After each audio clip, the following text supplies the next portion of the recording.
All right, we now welcome on not only a Michigan high school football coaching legend, but just a football legend.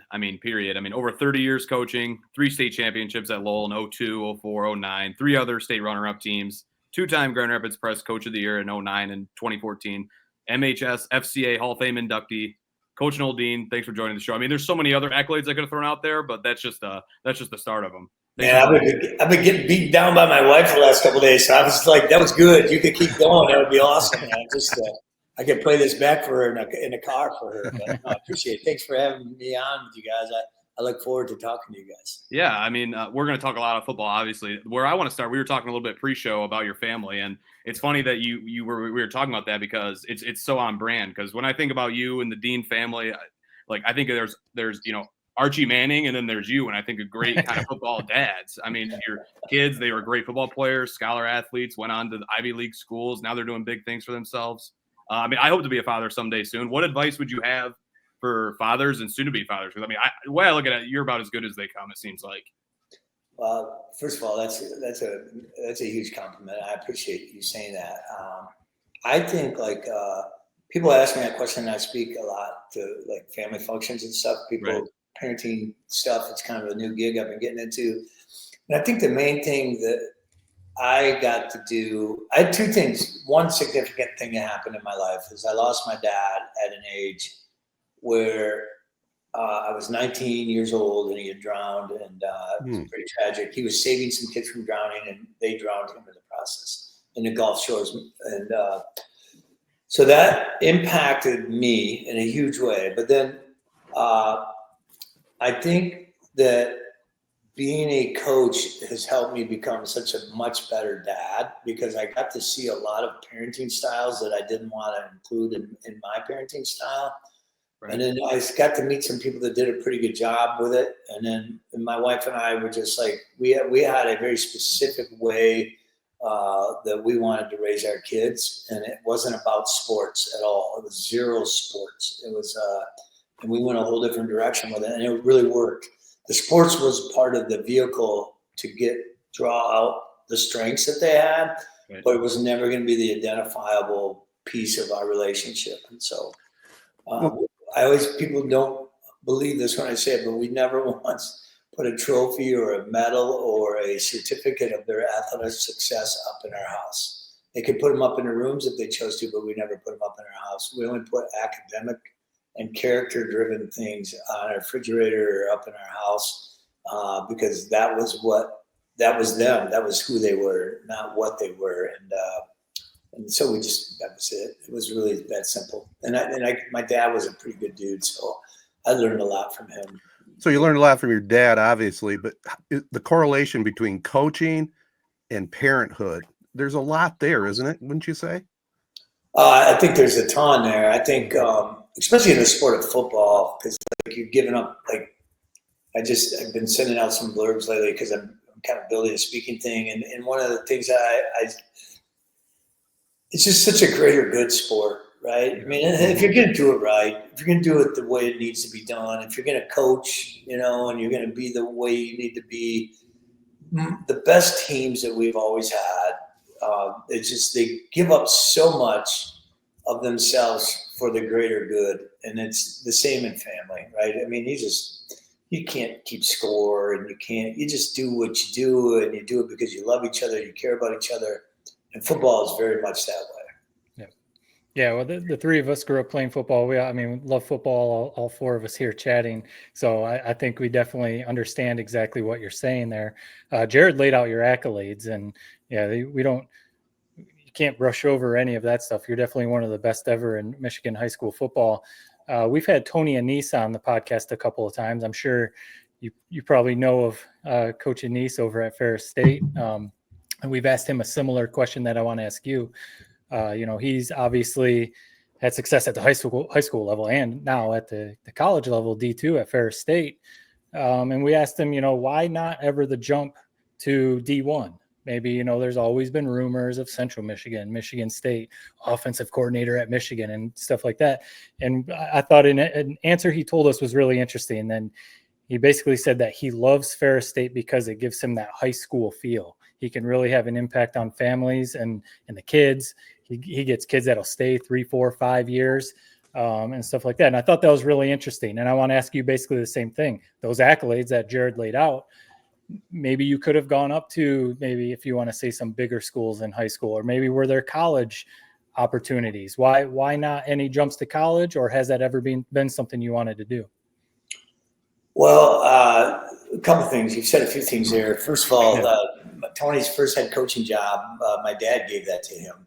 And the only reason he got that job was because his wife was an excellent business manager. So he actually gave Tony the job so his wife would come work for him at Montrose. But okay, so that being said, so you do know Tony. You do know Coach Anise. I went into this deal to be with my children, and that was bottom line. Before I ever met him, before I knew him, I was going into coaching so that I could have the relationships that I wanted to have with my children. And I alluded that to earlier. I think it was really enhanced when I lost my father at a young age. And I've talked to Tony about that every once in a while. I don't want to put words in his mouth, but I would bet that his similar relationship with his father, Nick, probably played a little bit into whatever he was chasing. I think some of the best sometimes have some trauma in their life that, good or bad, that sometimes it gets you into that system, because there's not a day that doesn't go by that I don't think my father, and it's been 40 some years. So that's the reality of that, is what brings the greatness out to now. I could have, and sometimes I wonder and all that other stuff, but when I hang out with my 4 children, there's no doubt in my mind. I know what I did was what I needed to do and what I wanted to do. They're just awesome to hang out with. They're so much fun. They were all just here Saturday, all 4 of them, and then all their significant others. And my daughter's birthday, she just started 3rd year of med school. This morning was she's at MSU, her surgery rotation. So her birthday's next weekend, but she wasn't going to give us any time while she did that. So we took her. We went to Hell, Michigan. We went to the Hell Bar. Oh, nice. I took all my family to Hell and back. But I think that I enjoy what I do, and I don't have a lot of needs. I have 4 things. I tell my wife: I want my girl, I want my pickup truck, I want my football team, and I want my dog. And I have all 4 of those. I don't know what else I could have at this age. I'm in a good spot. That's awesome. So you started off at Burton Bendle in 91. Can you take us maybe through, kind of almost the Cliff Notes version of your journey, where you're at, Burton Bendle from 91 to 95, then you take the Lowell job, and I think it was over 15 consecutive playoff appearances later, state titles later. I mean, we're looking back on it almost 30 years ago. Take us back to when you took that job initially at Burton Bendle. Did you ever think that you'd be, a state champion coach and all the accolades that have come with it? No. I mean, you can't predict that stuff, right? I'm not good at that. I was 22 years old. They couldn't find a coach. They told me if I did it, they'd give me a teaching job. And my wife was starting her master's. We weren't married yet, and her dad wasn't going to let me marry her unless I had a job. So all those things, I always say I took the coaching job to get the teaching job so I could get the girl. That's kind of the reality of that. And then, they were just, I don't know, it's like it's all relationship based, right? So if you have the relationship, and we couldn't talk about winning football games because that was not going to happen at the time there. So we did other things, and we built relationships, we cared about them and their academics, and cared about them building character commitments and getting kids to college, doing whatever it took, and just spent time with them. And then we started winning. And then we got to the semifinals. There was an interesting stat. We had 172 boys my 5th year there at Burton Bendle, and 124 of them played football. Wow. A small Class C school. We had a freshman team, a JV team, and a varsity team. And those kids, and here's the thing, when you go to a school like Burton Bendle was then, and you can gain those kids' trust, they will play their tails off because they don't have a whole lot of other things at the time going for them, And to this day, I still got like, they're like some of my best friends. Some of, I was only like 3 years older than like some of them, right? So, we're like the same age now. And then my last year there was pre-internet. Guy by the name of Mark Russell and Phil Christensen, who was the head coach at the time at Lowell, came across the state to a power to me. Said, we built this brand new school and we want you to come interview for the job. And then I did, and it worked out. I was there at 20, I think it was 26. I was 7 years old when I took that job.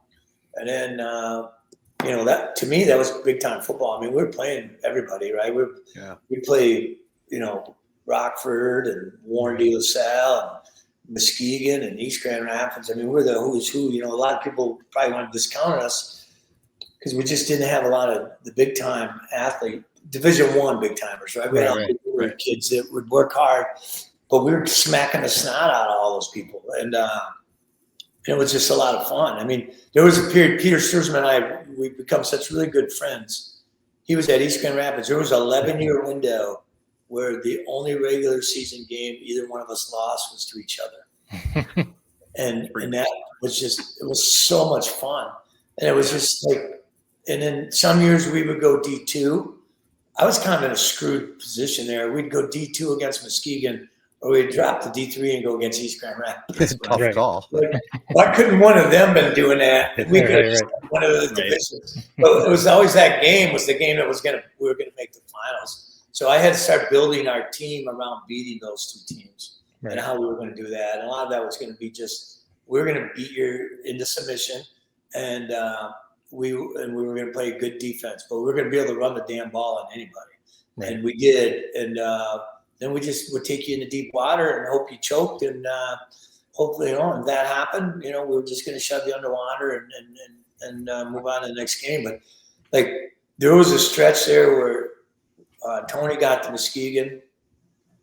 We had a hell of a game in 2004. Yeah, I was at that game. It was awesome. Was it 2004? No, 2006. 2004 we won a state title, but 2006 was just an amazing back and forth game. And,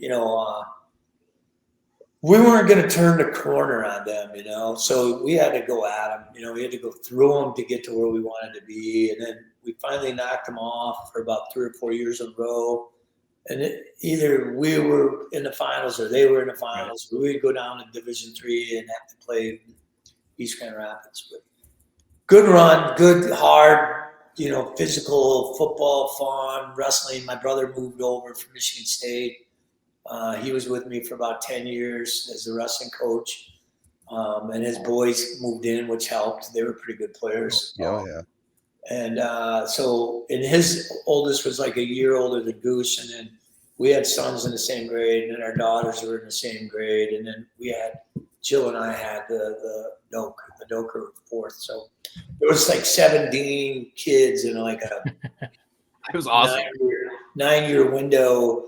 And there was another family that wasn't related to us. It was named Deans that were wrestlers that were a couple years older than ours. So, we were like, all these damn Deans kept coming through. Right. Nobody knew Doak existed. And then all of a sudden Doak popped up. And I was like, what the hell are they? I remember like one guy said, what are you guys, rabbits? What are you doing? It was so much fun. And then they would like compliment me on something Gabe would do or Max would do. Or they would compliment Dave on it. And, it's just interesting. Like Cannon wrestled both of David's boys in dual meets at Harvard versus Cornell. Oh, wow. And I always thought, like, my dad, first of all, would have been pissed that we let that happen. My dad, but at the same time, it was just like so cool that this school superintendent from little old Montrose, who gave his life to public education and educating kids and how much value he had. Gosh, guys, you're gonna get me teared up. I think about like him sitting in the stands in that dual meet, watching his two grandsons wrestle for Cornell and Harvard. Like, be pretty cool. It is. It's really cool. And sitting there with my brother, watching our two sons wrestle in a real, like an Ivy League dual match, was like just like surreal. Like, that's unreal. I don't know how you could sit there and watch it. That's intensity, man. Yeah. Well, Cannon got smacked around pretty good by Jared. But him and Max went toe to toe, right down to the wire. Right. Then Max moved on from Cornell because of the pandemic, and he was Right. afraid the Ivy League was going to just close everything down, because that was kind of the way the Ivy League leads. So he transferred after he was a 2-time All-American at Cornell, transferred to Penn State, won an NCAA title as an individual and as a wrestler at Ford Field of all places, which is pretty cool. That's awesome. It'd be like asking who's your favorite child on your 3 state championships, but I'll phrase it this way. Out of all your stops, it could be a losing team, but what was your most proud moment as a coach? What team? Team? You're asking team or moment? Team or moment, whatever. I would say the Pink Hero Project. It's like the most thing I'm most proud of. I just, because there was so much that went on there, like people, like we just, and so many people modeled it afterwards. I can't think out like how many people might have helped. Like one of you mentioned Freeland. Yeah. The cause game there was built on the Pink Hero. I helped Kevin build that. I mean, he wrote a check towards Doak's cancer journey, but like you just couldn't anticipate. Like there was so many things that happened that were so positive after starting that it wasn't even what I had planned on. It was just something really cool we were doing, and it just built. But we raised. But when I left there, we were like a $3 million raised mark. And they've kept it going. It's like Pink Hero 18 this year. I just saw an ad for it. So that's pretty cool stuff. And so I was pretty happy. And I would say too, like, I know this is crazy, but the MLK game in the state finals, they literally had 13 kids that had moved in there that semester to play on that team that started for them. And they were all D1 kids. Out of those 13 kids at MLK, 9 of them went right back to their previous high school the next semester. So I just think about that for a minute. Yeah. And then think about I've been kind of like little town guy. That's what the Goose Poop 7-on-7 is so awesome for, because it's just communities trying to have fun building their own programs. Right. And our kids went after that game, man. There was no fear. There was no. We went into that game with every intention. We were going to roll the dice, and we were going to do anything it took to win that damn game. And we had 22 little brothers on that team. Think about that. So 22, and they just went at it. And, there were some things that happened down the stretch right at the end of that game that if another one kid stayed on the turf, or they wouldn't even got another playoff.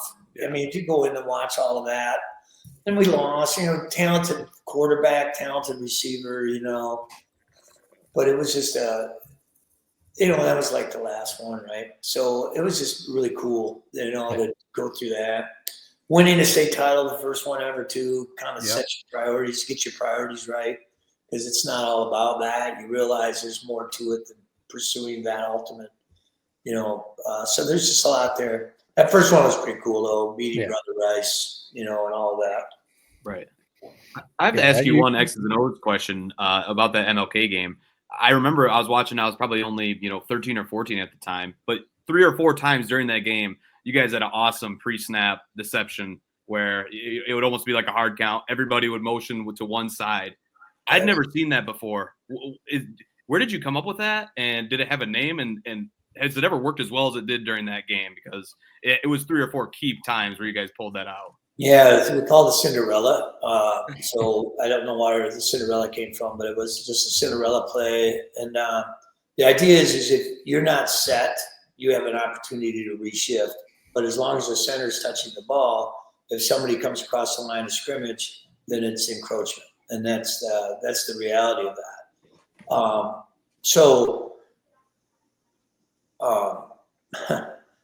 It's created a lot of angst for people over the years since then. And now, like, I ran it last fall against Adrian, and it worked like a charm.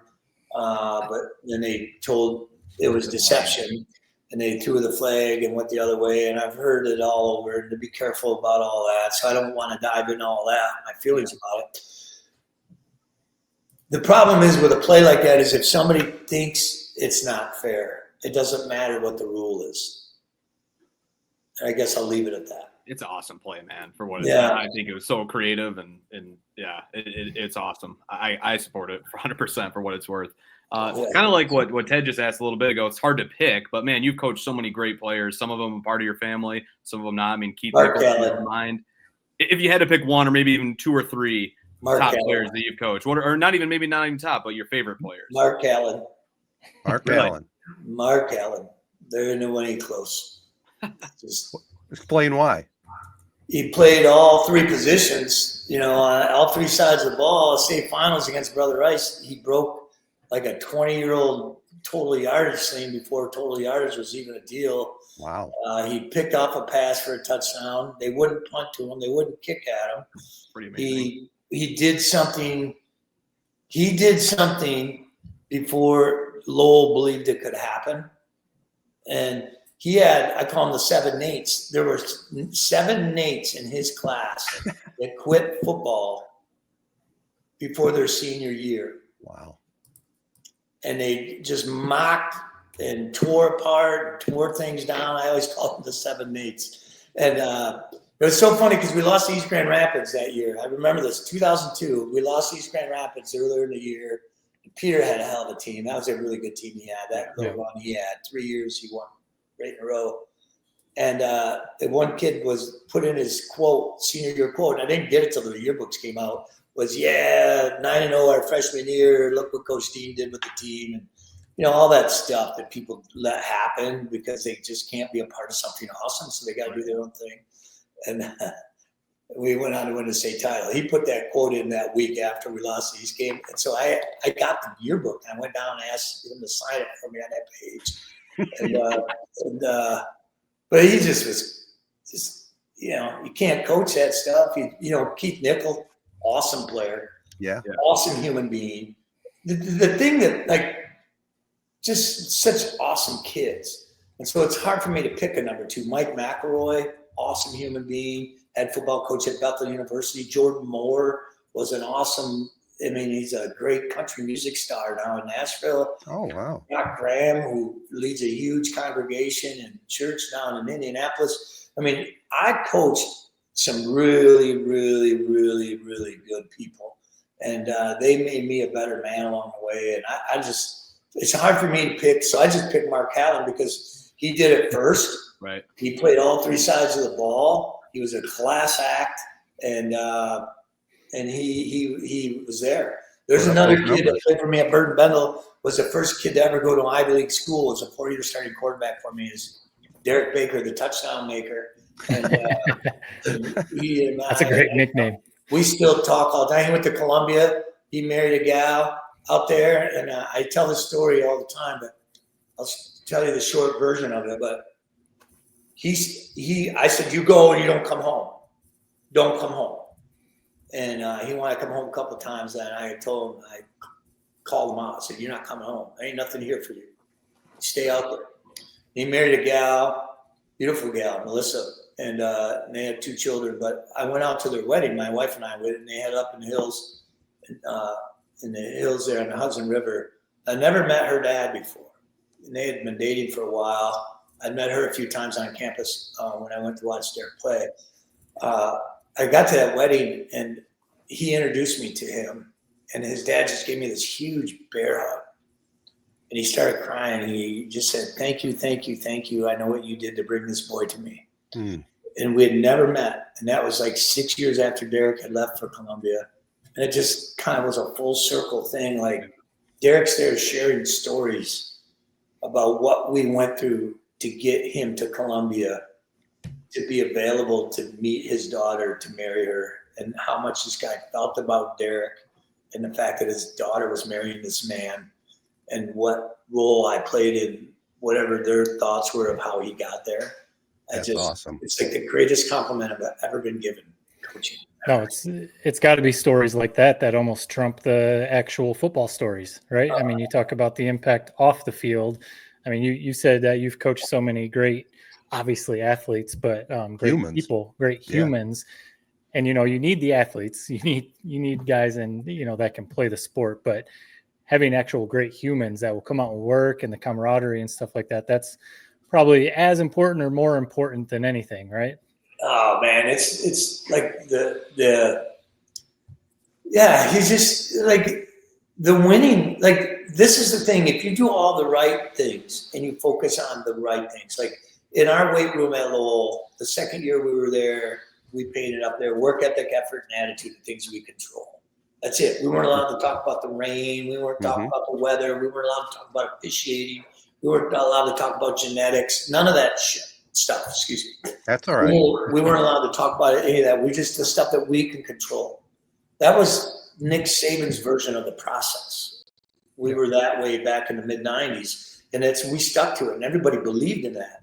And those are the things that we talk about. And like I always say to the kids in the parent meetings, I have these parent meetings, and I say, every time I've ever gone back to a reunion, nobody's ever celebrated anybody's rushing times. Right. So you need to get past that tonight, because what they're going to do is celebrate your child and the way he treated his teammates and the way he went about his business. Right. So if you're going to get caught up on receptions and touchdowns and tackles, you've missed the point completely, and you need to take your son and go play a different sport, because that's not what we're about.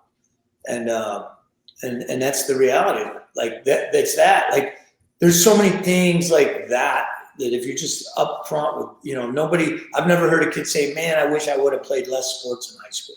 I wish I would have only have focused on wrestling or basketball. Right. You never hear anybody say that. But you always say, man, I wish I wouldn't have only played baseball. Yeah. I wish I wouldn't have only played basketball. You hear that all the time. Right. And it's like, but people still falling for this trap. It's just crazy, man. It's insane, because the 4-year window has so much value for the rest of your life. Yep. And if it's done wrong with the wrong people for the wrong reasons, for the wrong motivations, it's going to impact you in a negative way the rest of your life. And you've got to have the right people telling you the right things and sharing with you the right advice. I'm not a rules guy. You wouldn't be able to find anybody from Lowell to ever say, where's your rule book? They wouldn't be able to tell you what the rule was. Right. There was no rules. We had no rules. We just what did you think was going to happen? What was the goal? What do you want to happen? What should happen? What do you want to happen? How do you think that can happen? It was always giving the kids a chance to have an introspective thought process to own the relationship between them and their team. It was never when I was a kid, when I was a kid, like 4th grade, I'd walk into a classroom, there'd be 27 rules on the wall. And it would be like, game on, let's go. We're going to play rule breaking bingo for the rest of the year. And we're going to see who can get there first. Because what's the deal, man? It's a control thing. It's all it is. Right. It's a non-relationship thing. I'm not going to have a relationship with you. I'm going to have a top-down authoritarian process in which you're just going to do what I ask and not have any kind of concept of, same way I raised my children. My youngest son was all of his buddies. It was really weird, but his 10 buddies probably that were in my basement were the oldest child. And the parents would always quiz them, like, well, what's your curfew? You go, well, I don't really have a curfew. Well, how do you know when to be home? Well, I know when to be home. Right. I just know when, it's time to be home. Well, what about your car? What about, and then they would finally get around to asking me, because all these parents are like 10, 15 years younger than Jill and I, because they were their oldest child. So I just always ask them, what are they trying to accomplish? What's the goal? Right.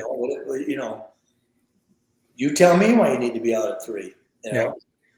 You tell me your junior year why you need to go to the senior year party. What do you think is going to happen at the senior year party? What do you think all of those kids are doing at the senior year party? Right. And why do you think that you need to be a part of that? Yeah, go ahead, go. Well, no, I don't want to go. You just ruined it for me. I did. Right. So that's kind of the parenting meets the coaching philosophy. Oh, I love that, man. No, I think you're encapsulating a lot of stuff that we've talked about with some other coaches before. It's interesting, but you talk about you had some great humans, some great people on your team, but it's obvious you had a very big impact, and your philosophy and your approach is a big part of it also. I mean, I think you're selling yourself short a little bit. Obviously the athletes and the kids that you have are a big part, but man, hearing you talk, I almost want to strap back up. I wish I had some eligibility left and I could go I wish back. I would too, man. Nobody ever says I wish I would have bagged more groceries in high school. Right. Yeah, you know what I mean? No, I wish I would have, I wish I would have done something like, just collected more carts in the Meyer parking lot. right. We all wish we would have done a little bit more, a little bit better, but that's Yep. all part of it, right? That's the beauty of it. No, it's awesome. I love hearing. I mean, I can see why you're also now doing some public speaking too, because you've got some great insight on things. You're talking about some of your Lowell players and stuff like that. I graduated in 2002, and then I went over to Grand Valley State. So hearing all those I mean, that's just bringing back memories. Those names that you're spitting out in the East Grand Rapids and the Lowell and stuff like that. So I remember going to Grand Valley and everyone was talking about Lowell over there in East Grand Rapids and some of those schools. So that's kind of cool. But I wanted to ask you, before, I know the other guys might have one more before we get you out of here. You've been coaching a long time, since the early 90s. I know you went down to Georgia, you had a stop down there, came back to Michigan. What have you seen? I mean, you could probably have a list, 5, 7, 10 things. What have you seen that has been some of the major changes in high school football since your starting days? Is it the approach to fitness, working out? Obviously, like social media and stuff like that is probably a big part. The 7-on-7 camps that we talked about before. Like, what are some of the big changes, either good or bad, that you have seen in your, long tenure as a head coach? Yeah, well, the kids are no different. That's the thing. They're getting information in a way that's just shoved down their throat, that it's very manipulative and that kind of a deal. I feel bad for them with social media, because like when we were kids, I could ask my wife to maybe go to a dance with me in front of her girlfriends at school, and she would say no, and then everybody would tease me, and then then we'd go home. Right. Now when the kids go home, it gets worse, because that's when everybody gets on and there's Snap, whatever, and they do all these terrible things. So really, you're not going to control that. What you got to control is the kindness piece, and nobody's ever really won the internet. So you just got to be true to yourself and be authentic as you possibly can be with that. I would say that probably the one thing that's most disturbing, like, when I was on West Michigan, I started a signing day that featured Division II and Division III kids, and tried to take it away from having the most popular kid in the room be what it's all about. I don't really care for the way that looks. I always had a rule with my children: they weren't allowed to wear their college choice stuff to any athletic event that they were participating in. It really bothers me when I see kids wearing that college T-shirt or where they're committed to, while the rest of the team's wearing it here. Not for what you probably think, but you're putting undue pressure on yourself, and you're already moving on from a place you should be really enjoying being a part of. Right. But I would say this, and this is probably a controversial one, and I'll probably take some heat on this, but I don't really care, because I've reached an age to where I don't like. Coaching is not coaching, and more people have got to be able to be okay talking about it, because it's one of these taboo topics that we're not allowed to talk about. But be okay building your own and working your own and working with your own kids. Stop worrying about other people's kids and trying to do it with other people's kids. And it doesn't work. It's a house of cards. You can see it. I could give you case study after case study, but it's long enough. You start replacing your own kids from your own town with other people's kids in other people's towns, then you lose your infrastructure. Right. And when that dries up and goes away, the whole damn program is shot. Yeah. Mhm. Because of the way you went about your business. And the people that employed you let you go about your business that way. And you've seen communities destroyed by that. Yeah. Just, and it's like, what are we trying to do here, man? What's the goal? I don't want to win. I only want to win, with Bendle kids. I only want to win, Right. Now, that's completely different than some kids that will move in because you put together a program or whatever. You can't stop that. Right. And there's a big difference, huge difference. I would say, like, when I was in West Michigan, when Bob Blackwire was at South Christian, I'm not sure if it's changed. I don't think it has. I don't know. Maybe it has. But nobody ever thought that Bob Blackwire was trying to get your kids to come there. it was a lot different at some of the other private schools. Right. Mm-hmm. So this isn't a private school thing we're talking about. It's now a big time public problem. Yep. We just, well, I'm good. I'm just saying Yep. poaching is not coaching. And Right. why are you in the profession? You've got Absolutely. to decide why you're in the profession. We agree with that. You want to Yeah, line up the best 11 kids you can find in the state of Michigan and say that you're a hell of a coach? Congratulations. Amen. Hey, I got two final questions for you, Coach. Okay. It goes back a little bit to when you were talking about rules. Your leaders and your seniors, the key leaders of your team, how often did they come to the sideline and suggest something and you listened and said, yeah, let's go with it? I do that a lot, but probably not last year because I don't know how comfortable they felt doing that in my first year at Chelsea. Sure. But we're there. We're all the way there. I started a freshman quarterback after 3 games. Mm-hmm. And Jackson and I are going to be best friends for the next 3 years. I like being a good quarterback now. I like working with quarterbacks. I like the whole concept of having a running quarterback. So that's happened a lot over the years, and I'm open to it. I mean, you coach smart kids that you taught the game and they see the game and they understand the game, then you want to be open to that, and I'm open to that. That's awesome. And my final official question is, you're a Hall of Fame coach. You've been around a long time. You got a long time yet to coach, and we hope for a lot more success at Chelsea. But what advice would you give to a young coach just starting out? What words of wisdom do you find that you would pass on to them to start their program? You will be judged by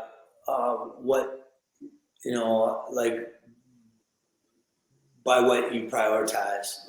If it's about winning, then you'll be judged by winning. Mm-hmm. So that was my Bendle lesson. I wasn't going to take over a 1-8, 0-9 football program and talk about winning. It had to be about other things. The metrics had to be there between, how many kids I could get to play, work, and all of that stuff. So, and then find yourself a place that you can enjoy living and be amongst the people and raise your family.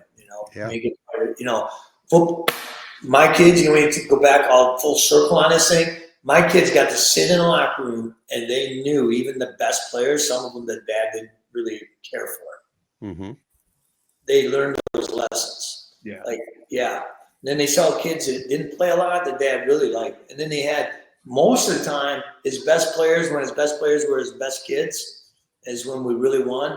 And those things, it's invaluable that I had that as a dad, and a lot of other dads didn't have that. I didn't have to tell my kids. They could see it firsthand in the locker room at halftime, before game, after games, sit and listen to me on the phone talking to another coach about stuff. They knew, So embrace it, make it a lifestyle, and you'll just, the rest of your life will be easy. My life is easy because of football. Great advice. One last question for you, Coach, then we'll get you out of here. I mean, looking ahead, you're in the heat of it right now in August. I'm getting excited. I wish I could, like Matt said, strap up the pads and play for you. How excited are you for this season, and what's kind of the outlook of your guys' team? It sounds like you're starting a sophomore quarterback. What challenges are you looking forward to trying to kind of conquer this year? Well, I first of all, I'm blessed.